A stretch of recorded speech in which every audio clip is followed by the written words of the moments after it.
Yeah, so I just think that it's going to come to the thing where it's like, obviously we can't have all these different streaming media, so they're going to have to, like, I don't know, what would you call it, share certain... There's just too much out there to watch. And there really is. I'm overwhelmed. My, whatever the service calls it, my list on Netflix and on Amazon is over 100 on both services. And then they release stuff every week. Yeah. And they're advertising it. I'm going, I haven't even caught up with the one that I wanted to see last year. Oh, yeah? So, yeah. I'm like my list of things that I have to watch is getting so long it's not even funny. I'm like, and then it's like, oh, I'm not in the mood for that. Let's go to the next one. And then something else comes along. Like Vanessa and I had just finished Black Mirror, all 3 episodes of it, which is kind of disappointing with. But then we switched over to the what was that? The Comiskey method with Michael Doug, which is brilliant. Right, yeah. Another only, I think 8 episodes. Yeah, it was wonderful. Really good show. Yeah. And I think that's it is too much. That's the future of television. Not being interrupted by commercials is a good thing. Right. I mean, that was the whole allure of cable when it first came out. HBO and Showtime and Cinemax, they didn't have commercials because you paid directly for them. Yeah. And that was the beginning. And I don't have a problem. Like, if Amazon Prime wants to raise their price, if Netflix wants to raise, I'm okay. $20, $30, yeah, that's fine with me. But I can't have. Wait, I have to interrupt. Yeah. I am so. I just have contained my aggravation and upset and insult that the Dodgers have their own. Oh, that drives me crazy. That drives me insane. Hometown baseball team. This is America's pastime. You want me to pay to watch both the game if I go to the stadium or on television? Yeah. It's just the same price. Can't watch the Lakers. Can't watch the Dodgers. Can't watch the Clippers. They're killing me. They're killing me. It's ridiculous. We have a World Series team here, and the announcers go, "Well, why aren't people more into the game? Their stadiums, they're sold out, but they don't have enough money." It's because everybody's not watching at home. Right. We used to be able to be excited. Right. I got to read the paper in the morning to find out what the score was and who did what. Because, damn it, I only want my team, so I subscribe for football. And that's it. That's my whole sports budget. and apparently Debbie says, apparently when you pay, there's still restrictions. I don't know what that means. But no, there is. That's over the top. Over the top. Yeah, I'm grateful that the Dodgers give Channel 5 11 games. Yeah. But 11 games out of 100. We find out who's playing on our team. Right. Who's playing on the team? Yeah. So it's ridiculous. I totally hate that. I just recently found out that we have a good player who's got like a big red beard. Oh, yeah, Justin. That's a joke. I know Justin Turner. I've been to the games. I've seen him on TV, and he's doing very well. As is some of those other Dodgers. Yeah. They have I was glad they got rid of Manny Machado. I thought, I was excited just about a hired Puig. gun. Puig had all the potential, but you got to show up to practice. Right. Yeah. And you got to listen to the manager's directions. If he says sit, sit. And by the way, pay attention when you're playing. Don't make every enough of Puig. Move on. I'll go back to bad mouthing quarterbacks. I'm better at that. Weren't we here to talk about movies? Yeah, we were here to talk about movies, but I guess we could talk about. Well, that's part of it because, stuff is being taken off broadcast television, so they can make more money off of you. You know what I mean? And I enjoyed putting on the game listening to Vin Scully, Oh, yes. doing whatever I was doing, Yes. and being engaged and entertained. But you can't. I mean, even when I go on the radio, I've got to turn on the radio to listen to it. I have It's such just not the same. fond memories of living in Philadelphia in their glory days, the late 70s. The hockey team was doing really great. Then I got a job. The boss had season tickets to everything, and it was a 15-minute subway ride, and I was like the last guy at the hall, and he'd give them away to clients, and he goes, "Hey, Japka, what do you want to do? The game starts in 10 minutes. And I go, "I'll take it." So I knew where the seats were at Veterans Stadium in Philadelphia. And get there in the second inning. I saw more baseball and hockey than I'd ever been exposed to before. That when I worked at Fox Sports, that was one of the great perks, the leftover tickets.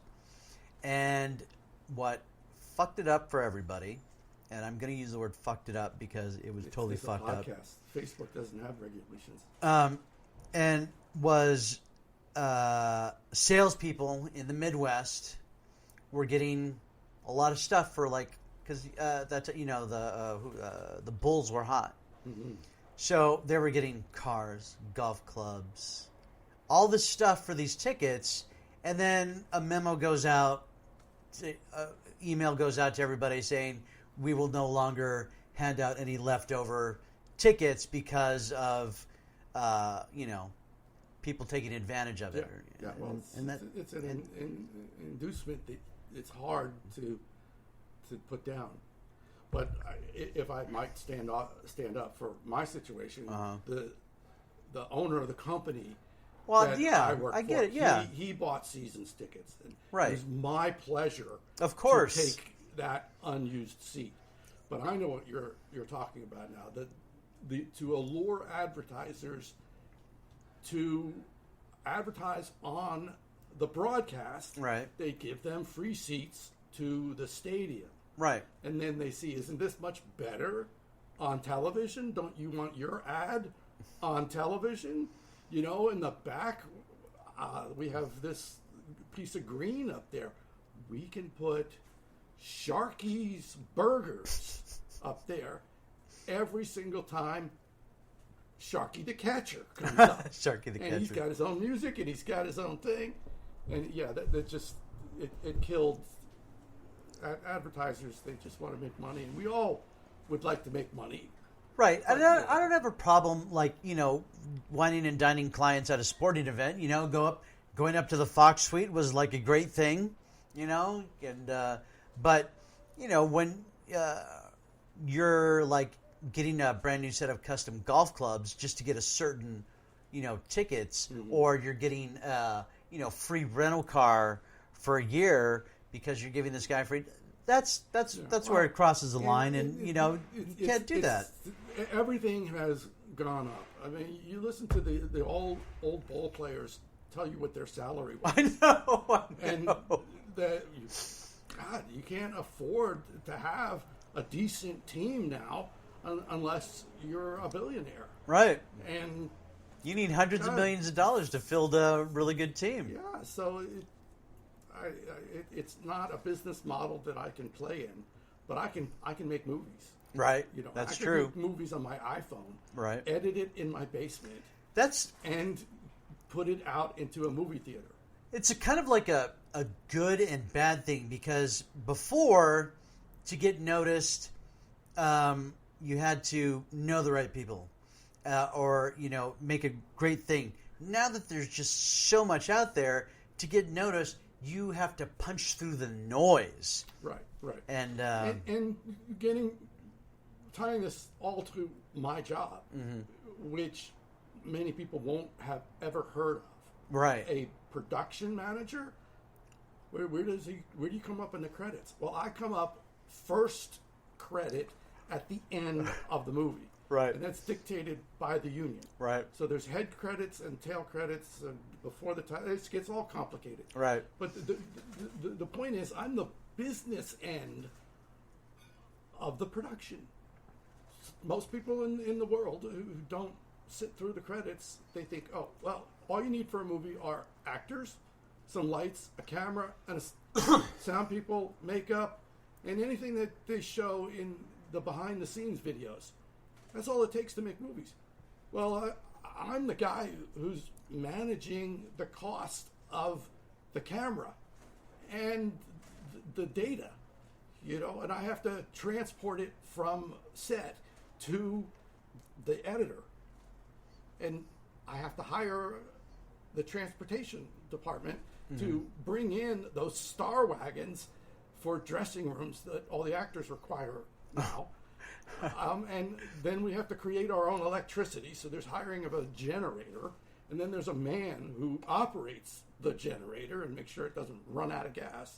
Right. So I deal with all of that, all the nuts and bolts, and the cameraman. And I really wish that when I came out to Los Angeles, I had a different way, because I'm a fucking great photographer. I'm an excellent cinematographer, but I needed to pay for my rent, and right. I needed to sell something, and right. I didn't have a camera reel. Well, I think when everybody here's my point. The cameraman stands next to his camera and waits the entire day. And the assistant cameraman, he's like frustrated because the actors won't stand still. And his job is to run a tape out there to get focus. And the second assistant cameraman's job is to make sure there's enough film or data to put in the camera. And they stand there all day long waiting to actually work for a couple of seconds every 10 minutes. I work a 14 to 16 hour day, making sure that camera is there, making sure that the data is there, that the film stock is there, that it's going from one place to another place. And, I get a little bit more money than they do, but nobody knows that this position exists. What is an assistant director anyway? It's like, oh yeah, no, we don't take notes or get coffee for the director. Right. We tell the background where to stand, where to go, what to do, what to walk. We create what's called a call sheet that tells the whole crew. You got a lot of work to do, man. I tell you that. Today, I do not envy your jobs. And we do while they're shooting during the day. The production department is creating tomorrow's schedule, which includes reshoots of what didn't work out from last week. So we have to have the script supervisor's notes. That's that person. Usually it's a woman, but I'd like to see more men in a script supervisor's position. They sit there next to the camera making notes of everything. Unsung hero. I know, Ro Moore. Oh my Ro Moore, I had God. Interviewed her. And I do not envy them. They're the glue that holds the reshoot together. Mm-hmm. Notes. Definitely. Notes. So, grow up, become a cameraman, and, make music videos. Grow up, become an assistant director, and make movies. And the DGA has an assistant director's program. Assistant director is a position which you can train for by the union. And it is a fabulous way to get into the business. And it happens that it's mostly television these days because television is regular. Right, and yeah. They want to give students an opportunity to work regularly. But you can, as a person who's smart, has good grades, and you can be from bumfuck Wyoming, Montana, New Jersey, wherever, and come take the test, have a score that's up there, and have desire, and work in Hollywood. Yeah, there's a way in. And how many? Yeah, you have to fill out an application for that class, right? Yeah, you have to pass the test. You have to pass the test. Yeah. And how many people do they accept per year or per semester? I don't want to speak out of turn, but it's less than 100. Okay. Yeah, because I remember when I first wanted to move, because I worked in administrative for many years, and when I wanted to move over for production, that was one of the programs I wanted to get into, and anybody who was in my circle was like, nah, don't do it, don't bother, don't even try, you'll never get in. I'm just like, I'm new to this. They know more than I do, and I was concentrating on getting doing well. I'm like, okay, maybe I'm not ready for it yet. Yeah. And then it was something that I think that I wish I would have attempted. There's a lot of people that feel that it didn't serve them, and then there's a lot of people who are served by it. But the thing that one needs to remember is that a second assistant director does paperwork. Yes. That's the job. Yes. And making sure that background shows up on time and is paid. Yeah. That's their job. So your entry into the industry, and for all those people coming out of college who've gone your 4 or 5 year school, maybe you got 6 years with your master's in cinematography, you want to come to Hollywood, no one cares. That's true. That's true. And this is a way to get in, but you do paperwork, and you can go anywhere because you're on set. Right. And the best place to have opportunities is where they're working. Right. So if they're shooting in your town, to all those folks around the world, go to the set and hang out. Make an excuse, get past security, stand and help serve lunch. It's kind of people drive up the trucks, offer your house. That's how you get in the industry. Yeah, I remember. I didn't do it. I was working. I can't remember where it was, either E or somewhere else, but down the road from where I was living at the time, Scrubs, a television show that they had the whole hospital filmed down there. One day I was just like walking by, and they because I can't remember where I was going, but I was walking by, and I'm like, just decided to like walk in, and someone stopped me and said, "Where are you going?" I'm like, "Oh, I'm an extra." They told me that this is what I needed to wear. That I was getting. They're like, "Yeah, okay, you're gonna want to go." And I just started walking around just to see if I could get away with it, And so you became an extra. So I became an extra for a day. No one knew. No one knew. You didn't get paid. I didn't get paid. You had a great experience. Yeah, it was just, and you talk to people. You go to Crafty. Of course, that's when I discovered. That's background. Don't go to Crafty. That's when I discovered. I'm like, oh, I don't get any of that. They're like, no, you get this. And I'm like, oh, okay, thanks. I feel bad when I work on sets when the extras are like, are we able to? I'm like, I don't know. You got to ask somebody. I got to ask somebody else. I became a background player for 2 reasons. One casting director I was working with, he half a dozen years ago, he said to me, "You have a good look. Have you ever considered doing commercials?" And I went, "Nah, I'm a production guy through and through." And he goes, "You should consider it. You are very expressive." I went, okay, so just to put my toe in the water, I went over to Central Casting, and which is a thing. It's a thing. Yeah. Yeah, it's a real place. It's not a myth. Place. Yeah. No, Go on. It's I could give you the history of it because I'm a film geek, but there were so many people coming to Los Angeles to be actors, and the studios couldn't handle it. All 5 major studios came together to create a central source to have extras, the background, and that was called Central Casting. And it's still called Central Casting. It's bought out by Entertainment Products, who also has software, they do payroll, and they own the Movie Magic brand, and they make most of their money in payroll, their payroll service, like ADP. Right. But here it is. So I go over to Central Casting. I get my picture taken. You wait in line. By the way, if you want to get in the business, you have to remember waiting in line is a skill set that must be learned. You're always going to be in line. You may think that celebrities get a pass, or if you're in the business, you get a pass. No.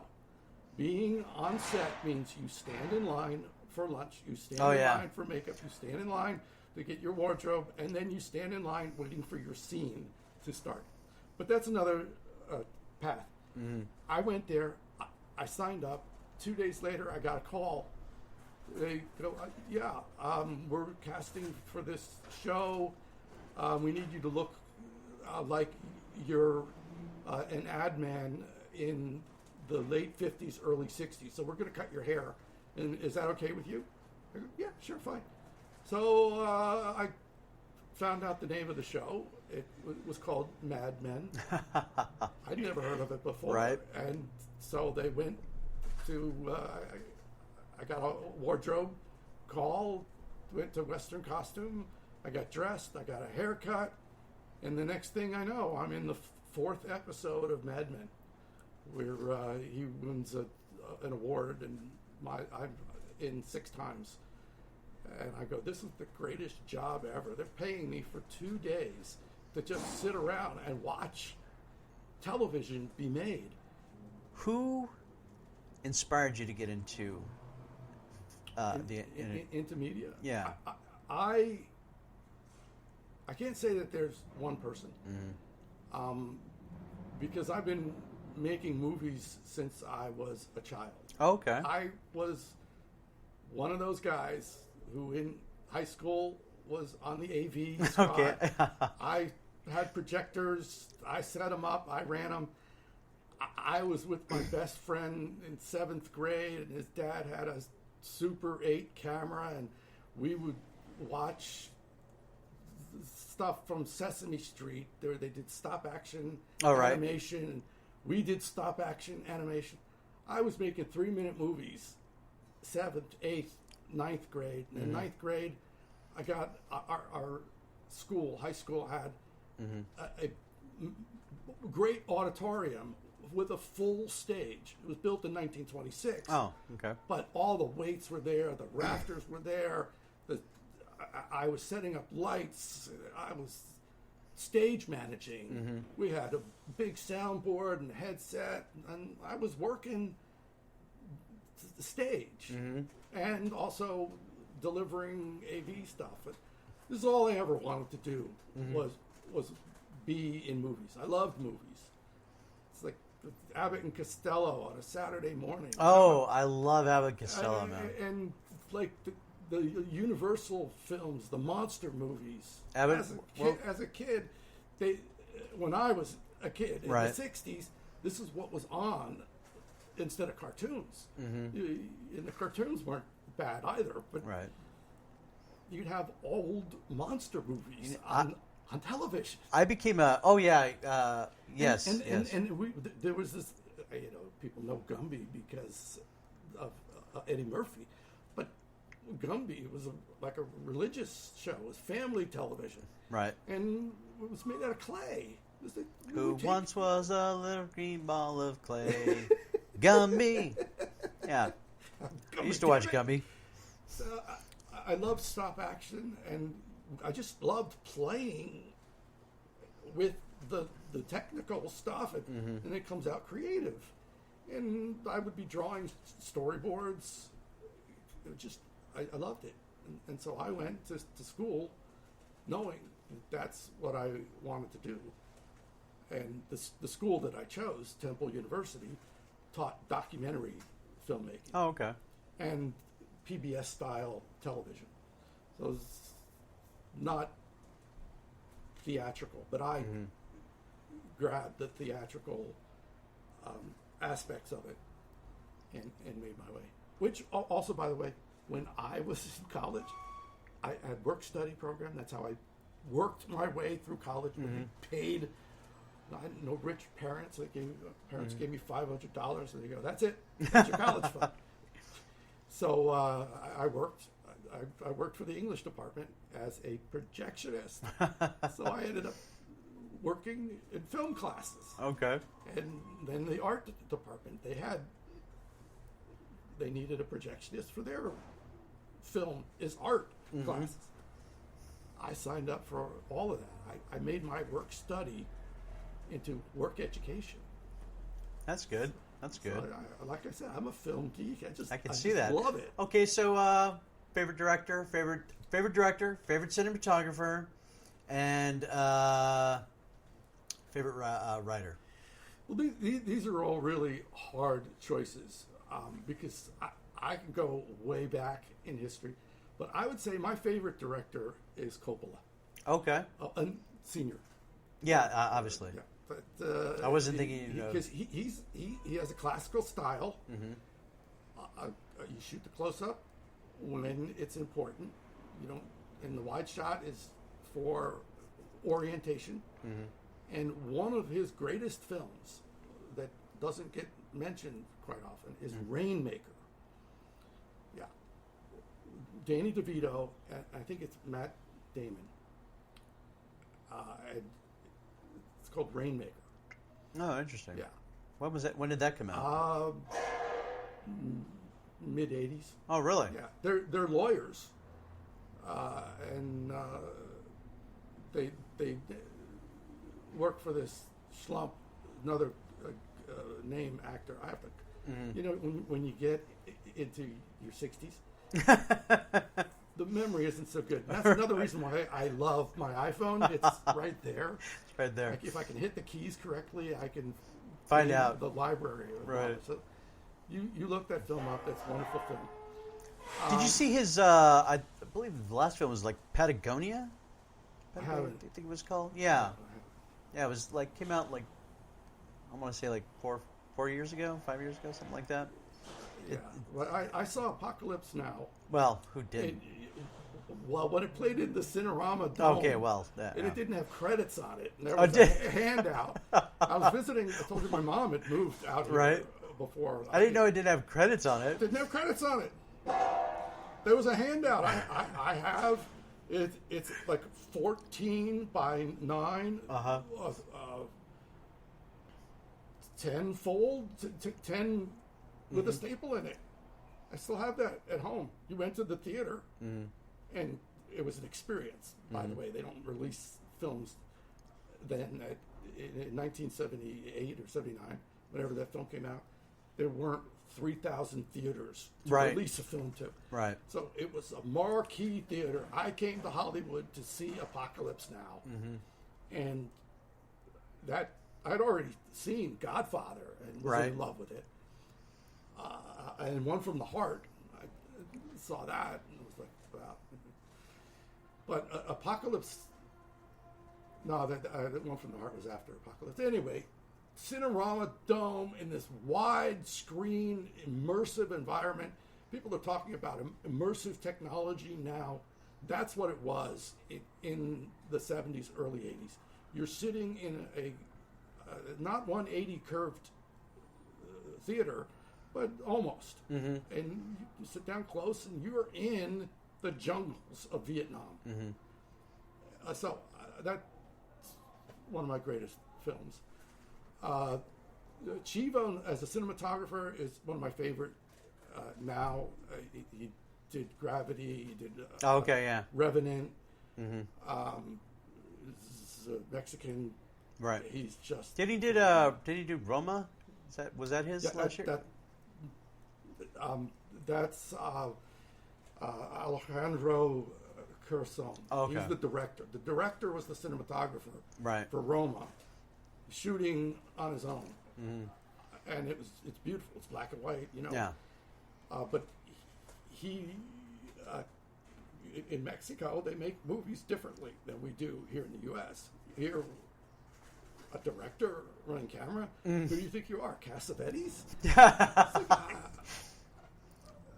But that's Hollywood. You know, the mainstream movies, our formula. Well, Cassavetes' style is very. He broke the rules. Right. Back. But you couldn't do. He's like, how dare you? Yeah. They're like, what are you talking about? There's other people from that age, and Orson Welles. Well, you know, people talk about Citizen Kane, obviously. Right. Touch of Evil, maybe. But Lady from Shanghai. Well, what is that about? Well, I don't know, but you got to only watch the last 15 minutes to really know that this is superior directorial effort. I was kind of just. Did you see the documentary on him? Yes. I was really disappointed that he didn't get to finish that. Well, which documentary? Are you it was on Netflix recently. Yeah. It So had footage from the last film he started to. Yeah. Yeah. put together. He's he's self-bloated. Right, But right. There's another documentary that came out 2 years ago that is by far superior. Oh, really? Oh yeah, it's before that last film Oh, okay. was assembled. Oh, okay. Yeah, and I don't remember the name of it. You know, I Yeah. have to go to my Yeah. IMDb. Right. You know, it's just too much knowledge. I don't to remember store. phone numbers anymore, so You know how you many know. channels we have? Can I watch that on TV if I want? I don't know. I have to look it up. The TV guide doesn't even have the TV guide. Hulu. There's just too much of everything now. Right. And I am comfortable saying, let me go to my iPhone and I'll give you what I really like, because I have it written down there. Oh, yeah? But I'm all absorbed right now in this second season of Amazon's first drama show that they made called Bosch. Oh, I love Bosch. Oh my God! Bosch I is season two, I'm fantastic. going like, yes. They shoot that This over. They shoot it everywhere. Yeah, they shoot. Everywhere. And it's in season 5 now. Yeah, And yeah, I'm yeah. going Bosch like, is great. I love noir. Right. I have a collection of 40s, 50s, and early 60s DVDs, standard definition. Mm-hmm. But I love to just pop in, you know, Lost Highway, for example. It's a noir-ish.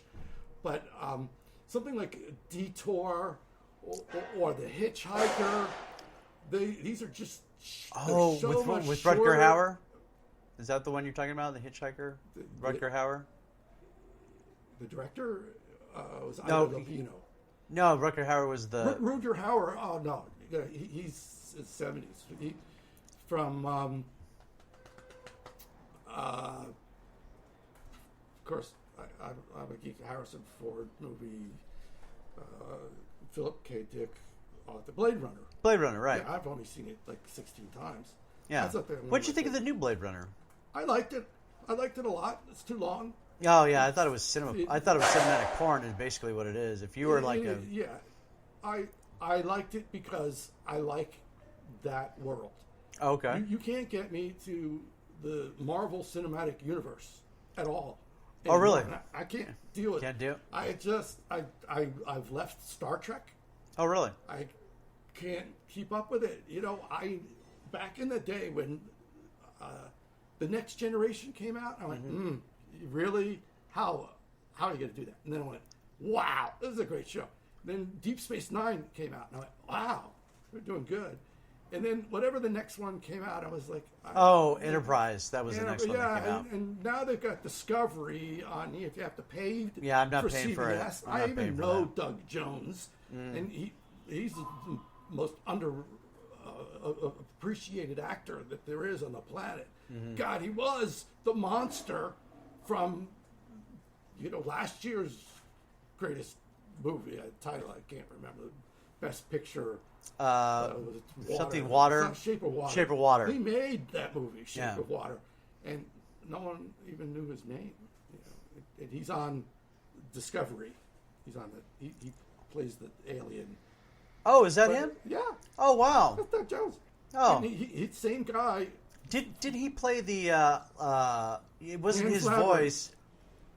He was in Pan's Labyrinth He's as the well. guy, he's the hand. Oh, man. he's the hand guy in He's Pan's the Labyrinth. hand man. Isn't he he was in the Hellboy 1 and 2. Yeah, yeah. He played the guy in the water. Yep, First time they didn't use his voice. Second time they did. Yeah. great guy. Yeah, I think I think he has a point where there should be a category for that type of actor who It's called comes. acting. That's the best actor. You Well, no. give awards to people who are basically dressing up as men or women. Hilary Swank got it for playing a boy, Right. And Dustin Hoffman for Tootsie. I mean, they're not even transvestites. Right.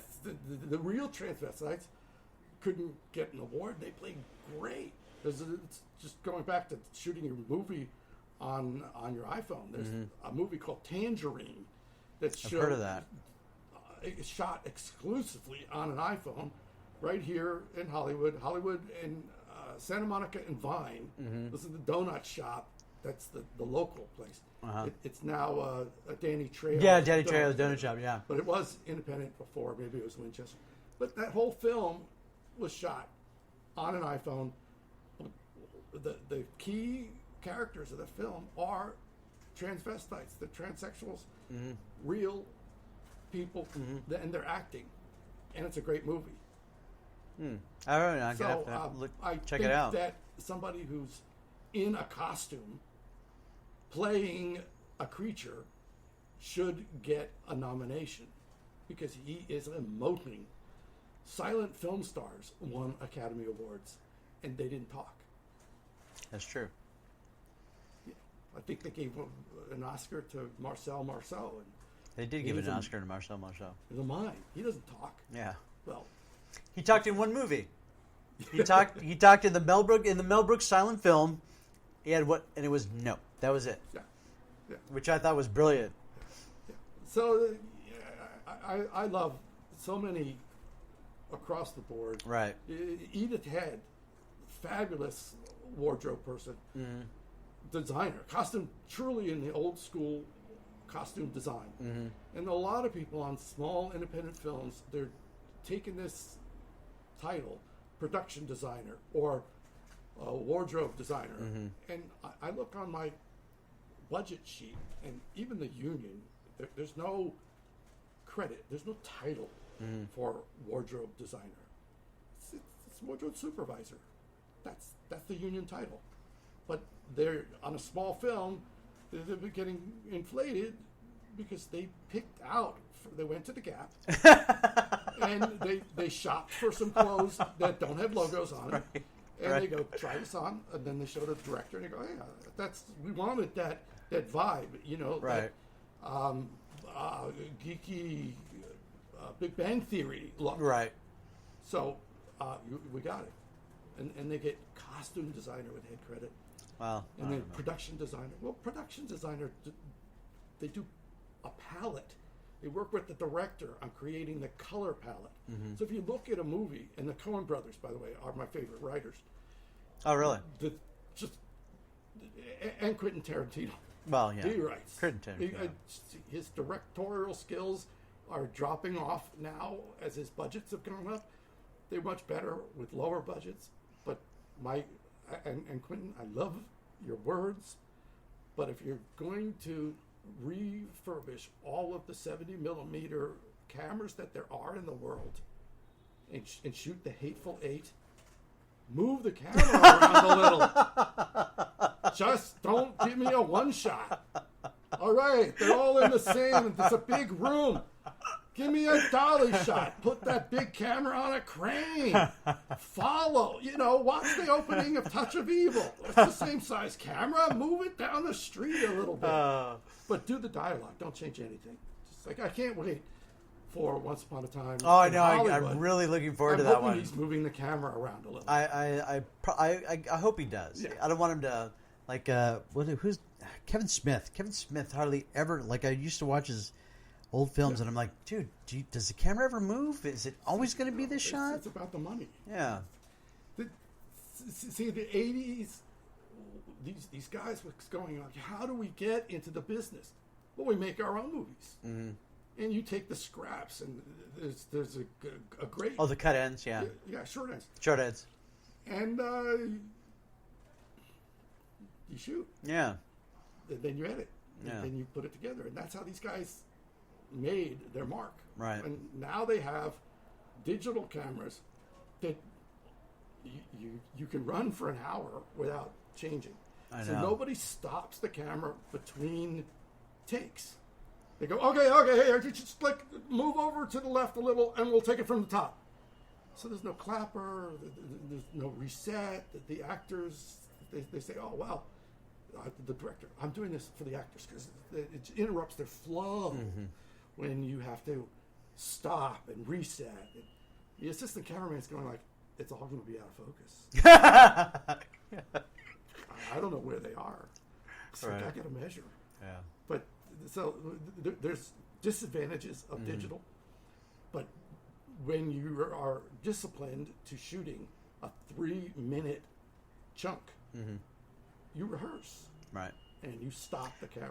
That's what I notice on many sets that I go to, or at least a couple things that I've worked on, is the amount of improvisation I see, like in the moment, like.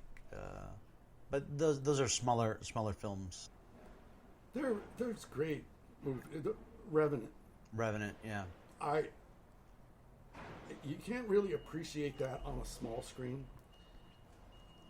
It's got to be in a theater. And I don't want to sound snobby because I watch a lot of television, but it's a fabulous story without dialogue. Not a lot of dialogue, No. but there's no cuts. They just had everybody working together so that the editing was made invisible. And that's been tried over the years. Birdman. Was it Birdman? Birdman. Another Birdman. same director. Yeah. Oh, interesting. No, you have to check me on that. I get confused. But the same cinematographer. Birdman, excellent. There's too many now. And I watch the same film over and over and over and over because I can't get enough. You know, some movies just come on TV and like I can't stop myself. I understand. Something like Glenn Ross. Oh. It comes on. I'm like in the middle of it. I'm going. I can't change the channel. Right. When you have some like the director who I think is doing the best blending CGI with what are called practical effects is Christopher Nolan. Christopher Nolan, like Inception. That was like brilliant. Well, I may run into Christopher Nolan sometime, and he may hear this at some time, or may get back to him. So I don't want to say bad things. Mm-hmm. But Chris, film is dead. Don't shoot film. It's like you're doing a digital later. Okay. So, and Quentin, film is dead. Right. Move on. Right. Get over it. Right. I'm actually. But Christopher Nolan's stories are great, and that's what makes it all work. But what has happened is that storytelling has moved away from the cinema theaters and onto television. I don't know what's going on in the Marvel universe. I mean, I really liked Iron Man. I really, really liked Iron Man. I even liked Iron Man 2. But then the Avengers, like, I don't know what's going on. I had to watch. Yeah, they had made you watch a lot of movies to like. But even Black Panther, I had to watch it 3 times before I figured out the story. And my son, he's a great guy. He's 26. He's going like, this is this and this is that, and I'm going like, how did you know that? I grew up on those comic books, so it was easy for me to like, oh, they're gonna do like, even though like what the arc's gonna be and how it's gonna come around, but yeah, I like maybe I get to it better. The film that I like best that used, sorry folks, I hit the mic. That used all of these techniques the best. It goes back a few years. It's Captain Tomorrow and the Captain Sky and the World of Tomorrow. Captain Sky and the World Tomorrow. That was completely green screened everywhere. That's what I understand. That's what movies are. That's what movies are today. Do you know who really took advantage of that? And is Robert Rodriguez. Yeah. He said, "Screw you guys. I'm going back to Texas, and I'm going to make my own stuff." And then he comes out with Spy Kids, and then he comes out with Sin City, and he was the one who really embraced. He's like, this is the future, and now everything's green screen. I mean, and that's why they built huge studios in Atlanta, and California didn't understand that they were stealing our workers. How do they not know that? Well, California thought, yeah, who would? Yeah, who? Hollywood people are a bit self-centered. Only we can do it. Only we can do it our way. And it's just the same thing as I talked about at the beginning when I came on. You said, "What did you do before you made movies?" Mm-hmm. Because that's the opinion of people who work in the industry. New Yorkers think the world doesn't exist outside New York. People in the movie industry think nobody who didn't grow up in Hollywood can make a movie. Well, I didn't grow up in Hollywood, but I grew up like 24 miles away. So yeah, but well, you know what I'm talking about. Yeah, I noticed that like back in the 90s when like a lot of stuff was going up to Canada. And then as the 2000s came on, then you start seeing a lot of stuff going down to Atlanta. Mm-hmm. And then like around the world, like, you go to Morocco, you got those huge studios out there, massive soundstage. Sure. And it's like, you don't have to be in Hollywood anymore. Well, you don't. And plus everybody's like, hey, come over here, we're going to give you credit, we're going to give you tax credits. That's the thing. California's you're handing out way behind. Coupons for your car wash. Yeah, California was way behind. To get your car washed, but who knows how to do the detail of a Rolls Royce? Right. Well, it's only certain car washes that know how to do that. Right. Or I would let my Lexus go. I'd rather do it myself. But the point that I'm trying to make is that states and countries were handing out 20% off coupons to film production companies and calling it a tax incentive. Mm-hmm. Governments in states and countries were giving 30% rebates because they see the movie box office numbers are in $100 million. Mm-hmm. Well, what's 30% of $100 million? They think, I'm going to get that. Well, all these incentive programs have been gone through fraud. They've been reduced. There's only a few left. Movies are still made in Canada and they're made in overseas as necessary. Mm-hmm. But what happened is Atlanta is built and Georgia built up enough infrastructure that they did steal business. You don't hear Louisiana bounted about anymore. Right. Well, they stopped their tax credit. They can't afford anything in Louisiana. Now with the abortion situation in Georgia, that's going to be a problem. Companies are saying we're not going to shoot there, and you get politics involved in commerce. Just what Americans don't want. Mm-hmm. So I'm not going to venture in, but I think that any money that Georgia as a state is going to throw at Hollywood is going to have political ties in order to keep people employed there. And the people there right now, they're collecting themselves. They're not even unionized, but they're getting together and they're marching there. You're taking away our jobs, Hollywood, you big bad bully. With all your millions of dollars, you can't hire us in Atlanta. I'm like, people, you hired the wrong politician. Elect somebody else. They'll keep your jobs.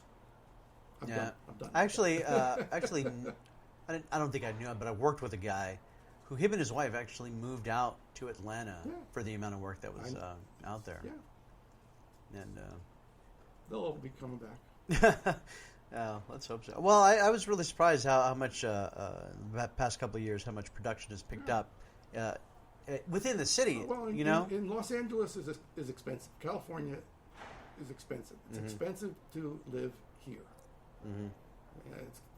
I don't know how young people are going to, have similar experiences that I had. Mm-hmm. My son, he right now he shares an apartment. It's a 2-level apartment with 3 bedrooms. It was meant for family in West LA, Culver City, and he's got a room, and he rents a room on a salary that he can afford, which is under $1,000. Wow. But he looked at me and he goes, Dad, I have to do another kind of job or move somewhere else. What does he do? He's in sales. Oh, okay. He's in wholesale sales. Mm-hmm. But if I was just thinking on my way over that I'll put him through makeup school or wardrobe school. Yeah. And you become a makeup artist, you'll make lots of money. Yeah. It'll be wardrobe. Especially if you do special effects, because that's, Especially if you do beauty makeup. Beauty makeup. Yeah, good beauty Forget makeup. the special effects. People want jobs. Mm-hmm. Where are the jobs? The jobs are what other people don't want to do. Right. Everybody, wants to have a special effect. Oh, that's look at me. We're satisfying our egos. Mm-hmm. And yeah, we need to do that. But if you want to work, be a custodian. You'll always have a job. Be a bus driver. You'll always have a job. Truck driver. Not so much. Not so much. Anymore with the... Elon Musk will have something to say about that. Beauty makeup isn't going away. Fashion isn't going away. Mm-hmm. TV, movies, not going away.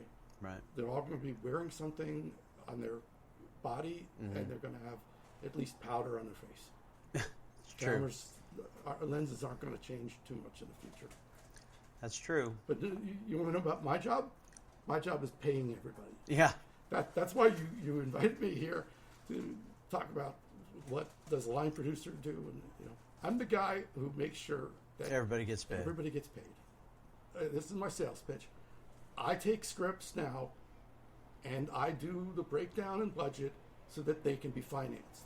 So if you have a great story and you're tied to a producer and you want to know how much money you need to make this film, that's what I do. I have a fixed rate to do that.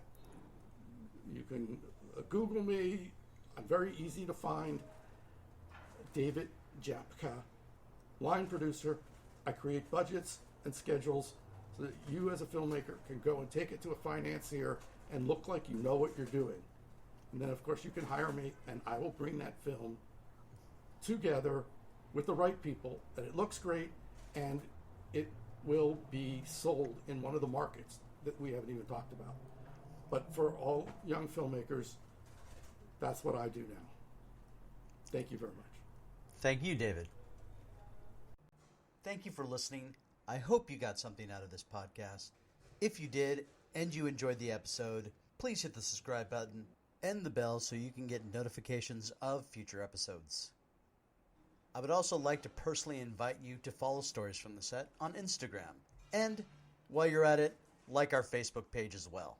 I would like to thank you again for taking the time to listen, and please remember to fail often so you can learn to fail better.